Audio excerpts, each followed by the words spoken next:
आम बजट 2014 में real estate sector को क्या मिला खास? क्या ये बजट रियल एस्टेट सेक्टर की उम्मीदों पर खरा उतरा है? क्या इस बजट से पूरा होगा आपके घर का सपना? आइए देख लेते हैं इस रिपोर्ट में। आम बजट 2014 से रियल एस्टेट सेक्टर ने काफी उम्मीदें लगा रखी थी। पिछले एक साल से रियल एस्टेट सेक्टर मंदी के दौर से गुजर रहा था। मोदी सरकार के पहले आम बजट में रियल एस्टेट सेक्टर को लेकर कई घोषणाएं हुई हैं। इसमें सबसे अहम ये है कि सरकार अपने पायलट प्रोजेक्ट सबके लिए घर को अब एफडीआई के जरिए अंजाम देने की कोशिश करेगी। बहुत लंबे टाइम के बाद रियल एस्टेट सेक्टर बहुत बुरे टाइम से निकल रहा था। बहुत लंबे टाइम के बाद मेरे ख्याल से इस बजट में एक पहला कदम लिया है कि हर एक आम आदमी को घर 2022 तक जो उन्होंने बजट अपना डिक्लेरेशन किया था इलेक्शन मैनिफेस्टो में, उसके लिए और 100 स्मार्ट सिटीज के लिए पहला कदम उठाया है जो बिल्कुल करेक्ट डायरेक्शन में है। बजट में सस्ते घरों के लिए 4000 करोड़ रुपए की घोषणा की गई है। कम कीमत के घरों के निर्माण में एफडीआई की अनुमति दी गई है। सरकार की ये पहल कम आय वर्ग वालों को उनके सपनों का आशियाना पाने में मदद करेगी। जानकारों की माने तो ये रकम सस्ते घरों की मांग को पूरा करने के लिए बहुत कम है। हाल ही में एसोचैम ने अपनी रिपोर्ट में करीब 2 करोड़ 5 लाख घरों की कमी की बात कही थी, जिसमें 90% घर कम आय वर्ग को चाहिए। इस रकम से सभी को घर देने के सपने को पूरा नहीं किया जा सकता है। लिहाजा सरकार इस क्षेत्र में विदेशी निवेशकों को भी आकर्षित करने की कोशिश करेगी ताकि समय और गुणवत्ता के साथ इस प्रोजेक्ट को पूरा किया जा सके। इस समय यूरोप और अमेरिका में 70 से 80% पॉपुलेशन अर्बन एरियाज में रह रही है, तो हमें तो कम से कम और 80 साल लग जाएंगे उस लेवल पे पहुंचने के लिए जिस ढंग से हम बढ़ रहे हैं। तो मेरा क्या कहना है कि अगले 50 साल तक ये सब चीज़ों की बहुत ज़्यादा जरूरत पड़ने वाली है और उनको यदि जीनियनली उस लेवल पे पहुंचना है तो एफडीआई के बगैर और कोई रास्ता नहीं है। तो मैं इसको बहुत अच्छा वेलकम स्टेप समझता हूँ और इसकी बहुत दिनों से जरूरत थी। मुझे ये समझ में नहीं आया अब तक की गवर्नमेंट इस बात को क्यों नहीं ध्यान दे रही थी, वो किस बात से डर रही थी। बजट में नेशनल हाउसिंग बैंक को 12,000 करोड़ रुपए दिए गए हैं ताकि कम आय वर्ग को सस्ते दर पर होम लोन मिल सके। इसका असर आने वाले दिनों में रियल एस्टेट सेक्टर पर देखने को मिल सकता है। कम ब्याज दर पर होम लोन मिलने से घर खरीदारों की संख्या में इजाफा होगा। बजट में पीपीपी मॉडल के जरिए कम से कम 500 आदर्श सिटी बनाने की घोषणा की गई है। देश भर में 500 मॉडर्न शहर विकसित करने की योजना है। शहरी विकास मिशन के लिए 5,500 करोड़ रुपए का आवंटन किया गया है। सरकार ने इस बजट में RITS ट्रस्ट पर टैक्स छूट देने को कहा है। ये रियल एस्टेट सेक्टर को नई ऊंचाई पर ले जाने के लिए सबसे कारगर कदम सिद्ध हो सकता है। फंड की कमी से जूझ रहे इस सेक्टर को सरकार ने बड़ी राहत दी है। इस ट्रस्ट पर टैक्स छूट मिलने से छोटे निवेशक भी रियल एस्टेट में निवेश का मौका पा सकेंगे। विदेशी निवेशक भी इस ट्रस्ट के माध्यम से रियल एस्टेट सेक्टर में निवेश कर पाएंगे। इसका फायदा डेवलपर्स के साथ घर खरीदार को भी मिलेगा। प्रोजेक्ट को तय समय पर पूरा करने में मदद मिलेगी, वहीं घर खरीदार को समय पर उनका घर मिलेगा। जैसा कि 2 चीज पर्टिकुलरली मैं कहना चाहूँगा कि एक तो उन्होंने जो रियल एस्टेट इन्वेस्टमेंट ट्रस्ट बनाया है कि जिसमें बाहर से और पैसा आएगा और ये लोग जो अभी इस समय रियल एस्टेट सिर्फ बैंकों पर डिपेंडेंट है वो उस पर नहीं रहेंगे, हमें इजीली फंड अवेलेबल होगा। ग्रामीण इलाकों में आवास की जरूरत को पूरा करने के लिए 8,000 करोड़ रुपए आवंटित किए गए हैं। बड़े शहरों के आसपास 100 नए स्मार्ट शहर बनाए जाएंगे, जिसके लिए 7,060 करोड़ रुपए भी बजट में आवंटित किए गए हैं। नंबर 2, उन्होंने 100 शहर स्मार्ट सिटी जिसके लिए 7,800 करोड़ रुपए का प्रावधान किया है। मुझे ऐसा लगता है कि ये भी एक बहुत बड़ा स्टेप है जो कि जिसका अर्बनाइजेशन एक प्लान अर्बनाइजेशन का शुरुआत होगी और it will set the ball rolling. PPP model से टियर 2 और 3 शहरों में हवाई अड्डों का निर्माण होगा। अभी ये कहना जल्दबाजी होगा कि ये मॉडल कितना सफल होगा, क्योंकि निवेशक छोटे शहरों में पैसा लगाने से कतराएंगे। यदि ये योजना सफल हुई तो इसका बड़ा व्यापक असर देखने को मिलेगा। छोटे शहरों में निवेश आने से विकास तेजी से होगा। कनेक्टिविटी अच्छी होने से शहर की तस्वीर बदलेगी। डेवलप हो रहे एयरपोर्ट के आसपास नए शहर डेवलप हो सकते हैं। इससे इन छोटे शहरों में प्रॉपर्टी की कीमत में इजाफा होगा। मोदी सरकार के पहले बजट में पिछले काफी समय से मंदी की मार झेल रहे रियल एस्टेट सेक्टर को रियायत देने के लिए काफी सारी घोषणाएं की गई हैं। अब ये देखना गौरतलब होगा कि आम बजट से रियल एस्टेट सेक्टर की जो उम्मीदें थी, उस पर मोदी सरकार का ये पहला आम बजट कितना खरा उतरता है। सपन मिश्रा के साथ ब्यूरो रिपोर्ट, न्यूज़ 24। वित्त मंत्री ने दी है होम लोन दाताओं को टैक्स में छूट। अब होम लोन के ब्याज पर आप ले सकते हैं 2 लाख तक की छूट। मोदी सरकार को भारी बहुमत से जीत दिलाने के बाद देश की जनता की निगाहें मोदी सरकार के पहले आम बजट पर टिकी थी। घर का सपना संजोए बैठे लोगों को उम्मीद थी कि मोदी सरकार उनके सपने को पूरा करने के लिए बजट में कुछ खास ऐलान करेगी।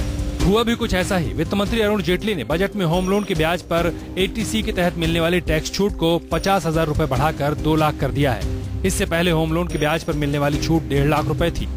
उन्होंने एक कॉमन मैन को लोन, जो होम लोन है, उसमें वह 1.5 लाख की जो लिमिट थी उसको 2 लाख किया है। इससे निश्चित लोगों की महत्वाकांक्षा घर को खरीदने के लिए बढ़ेगी।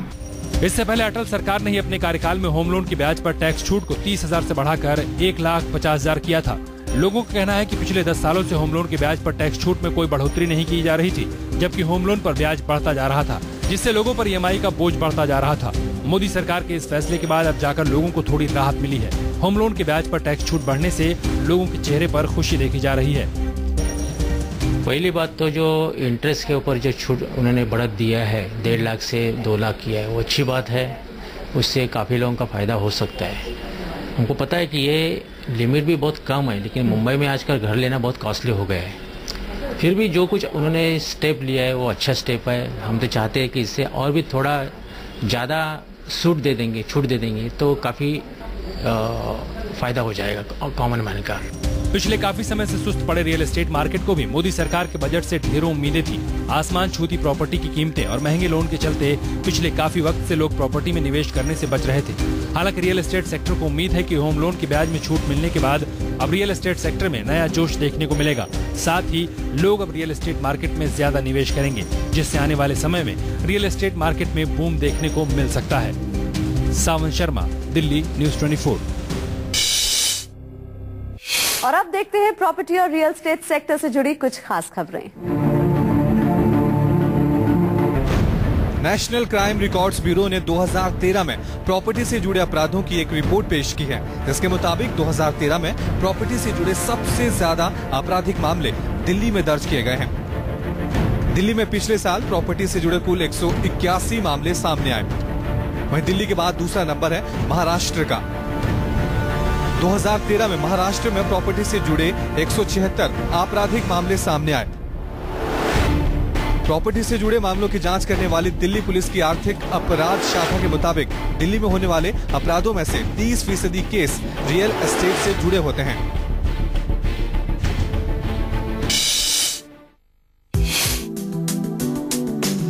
दिल्ली डेवलपमेंट अथॉरिटी जल्द ही बुजुर्गों के लिए सर्विस अपार्टमेंट बनाने की योजना तैयार कर रही है। इस योजना में DDA बुजुर्गों को कम कीमत पर जीवन भर के लिए सर्विस अपार्टमेंट किराए पर उपलब्ध करवाएगी। बुजुर्गों के लिए अपार्टमेंट में किचन, कैंटीन, लाइब्रेरी जैसी सुविधाओं के साथ साथ मनोरंजन केंद्र भी बनाया जाएगा। सोसाइटी के अंदर घूमने के लिए बैटरी कार की सुविधा भी होगी। DDA इस योजना को public private partnership PPP model पर बनाने की तैयारी कर रहा है। इस योजना में 5,000 घर बनाए जाने का अनुमान है। साथ ही फ्लैट आवंटित करने के लिए आवास योजना के तहत ही स्कीम निकाली जाएगी। और अब शुरू करते हैं सवाल जवाब का सिलसिला। आपके सवालों का जवाब देने के लिए हमारे साथ स्टूडियो में जुड़ चुके हैं हमारे प्रॉपर्टी एक्सपर्ट गौरव यादव। गौरव, प्रॉपर्टी 24 में आपका बहुत बहुत स्वागत है। नमस्कार। और सबसे पहला सवाल हमसे पूछ रहे हैं मोहन बग्गा, दिल्ली से हैं जी। क्या जानना चाहते हैं आप? मैं किराए पे मकान है मेरा, मैं अपना मकान लेना चाहता हूँ।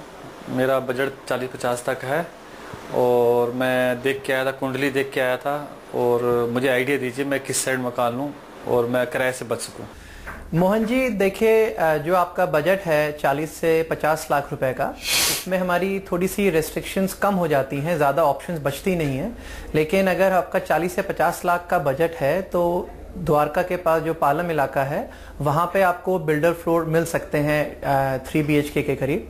ऐसे ही अगर आप मालेनगर के पास का जो इलाका है खिड़की एक्सटेंशन का, वहाँ पे भी आपको बिल्डर फ्लोर वगैरह मिल सकते हैं, या तो पूरा का पूरा एक फ्लोर ले लिया, या आजकल एक फ्लोर के ऊपर 2 से 3 अपार्टमेंट्स भी आते हैं, तो 2 अगर आप चाहें तो 2 अपार्टमेंट छोटे छोटे ले लिए 2 BHK के, तो इतना के करीब का आपका अगर है। और अगर आप 2-4 लाख रुपए 5 लाख तक और बढ़ा सकते हैं तो आपको लगभग एक फ्लोर के ऊपर 2 आप 2 बेडरूम अपार्टमेंट ले सकते हैं इस बजट के अंदर। और अगर आपको एक ही लेना है तो उसके अंदर आप एक थोड़ा सा बड़ा साइज का 3 BHK आप आराम से ले सकते हैं, जिसमें बैल्कनी होगी, एक्सक्लूसिव बाथरूम्स होंगे और एक गैलरी भी मिलेगी। और अगला सवाल हमसे पूछ रहे हैं अजय है पटना से। जी क्या जानना चाहते हैं आप?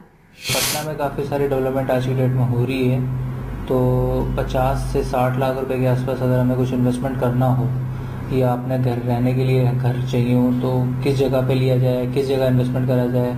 अजय जी देखिए, आपके पास अगर आपका बजट है 50 से 60 लाख रुपए तो आप 2-3 जगह इन्वेस्ट कर सकते हैं। पहला है बेले रोड पे, जहाँ पे लगभग जो रेट है वो है 3150 से 3400 रुपए पर स्क्वायर फीट का। वहाँ पे जय मां डेवलपर्स का जो प्रोजेक्ट आ रहा है भवानी सिटी, अब वहाँ पे इस रेंज के अंदर आपको प्रॉपर्टी मिल सकती है। ऐसे ही आपको दानापुर के अंदर आप प्रॉपर्टी ले सकते हैं, जहां पे रेट लगभग 2750 से 3000 रुपए पर स्क्वायर फीट का है। वहां पर तो दानापुर के अंदर आप प्रॉपर्टी ले सकते हैं, जहां पे रेट लगभग 2750 से 3000 रुपए पर स्क्वायर फीट का है। वहां पर DPM इंफ्रास्ट्रक्चर एंड हाउसिंग का प्रोजेक्ट है धनराज विला, वो भी आपके इस बजट के अंदर एकदम फिट बैठता है, तो आप चाहें तो इनमें से कोई भी प्रॉपर्टी ले सकते हैं। और अगला सवाल हमसे पूछ रहे हैं मोहन है पटना से। जी क्या जानना चाहते हैं आप? पटना में हम ये देख रहे हैं कि बेसिकली अगर कुछ कमर्शियल हमें इन्वेस्ट करना हो, लाइक ये पे पैसा है 30 से 50 लाख के बीच में, और कमर्शियल शॉप देखनी हो, लाइक आपने देखा होगा बड़ी बड़ी मॉल में होती हैं, पेस्ट्री शॉप वगैरह होती हैं, और उस तरह की शॉप में कुछ इन्वेस्टमेंट करा जाए पटना के अंदर तो कैसा रहेगा?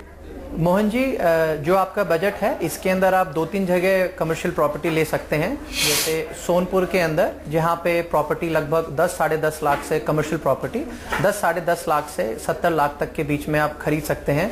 वहां पे एक रैशनल इंफ्रा जो डेवलपर है उसका प्रोजेक्ट है रैशनल इंफ्रा गार्डन सिटी, आप वहाँ पे इन्वेस्ट कर सकते हैं। या फिर आप खगौल रोड में कर सकते हैं, वहाँ पे जो कमर्शियल प्रॉपर्टी का जो रेट है आप 25 25 लाख से लेके 6.5 करोड़ रुपए तक जाता है। तो वहाँ पे एक डेवलपर है लखन होम्स, उसका एक प्रोजेक्ट है वहाँ पे लखन कैंपस के नाम से, तो आप चाहें तो उस प्रॉपर्टी में भी इन्वेस्ट कर सकते हैं। और अगला ईमेल हमें भेजा है आरती है दिल्ली से। ये जानना चाहती हैं कि रहने के लिए नोएडा में मल्टी स्टोरी अपार्टमेंट में 4 BHK फ्लैट चाहिए जो पटपड़गंज इंडस्ट्रियल एरिया से नजदीक हो। आरती जी, जो आपकी रिक्वायरमेंट है थोड़ा सा नोएडा दूर पड़ जाता है पटपड़गंज एरिया से, और यहाँ पे अगर आप एक 4 बेडरूम अपार्टमेंट लेना चाहेंगे तो सेक्टर 15 या सेक्टर 11 या 12 के अंदर आपको प्रॉपर्टी मिल सकती है। थोड़ी सी यहाँ महंगी मिलेगी, लगभग 2 से 2.25 करोड़ के करीब। और अगर आप थोड़ा सा अगर वैशाली या कौशाम्बी की तरफ जाएंगे, वहाँ पे आपको एक 4 बेडरूम अपार्टमेंट एक टेंटेटिव जो उसकी रेंज है वहाँ पे लेने की लगभग 70-75 लाख से लेके 1-1.25 करोड़ तक आपको वहाँ पे 4 बेडरूम अपार्टमेंट मिल सकता है। बहुत बहुत शुक्रिया गौरव हमारे साथ जुड़ने के लिए और हमारे दर्शकों के सवालों का जवाब देने के लिए। Thank you. प्रॉपर्टी 24 एक फोरम है आपकी प्रॉपर्टी से जुड़ी हर समस्या को सुलझाने का। अगर आपके भी कुछ सवाल हैं या आप किसी कानूनी मामले में फंस गए हैं तो आप हमें मेल कर सकते हैं। हमारा ईमेल आईडी है property24@bagnetwork.in। हमारे प्रॉपर्टी एक्सपर्ट आपकी